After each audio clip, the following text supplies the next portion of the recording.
Wala pa, wala pa. Tao. Bagay. Ano ba yan? Alam mo yun, wala pa. Opo. Upo doon. Tao. Bagay. Anong klaseng bagay? Ginagamit ng tao? Oh! Nasa loob ng bahay? Nasa kusina? Nasa banyo? Nasa kwarto? Kama? Ano? Tagalog? English? Cortina? Cabinet?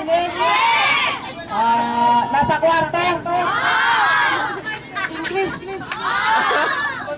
Mayayos. Ano English yun? Bed? Supa? Ginagamit ng tao? Pajama? Nasa kwarto? Oh! Pero English? Sa kwarto.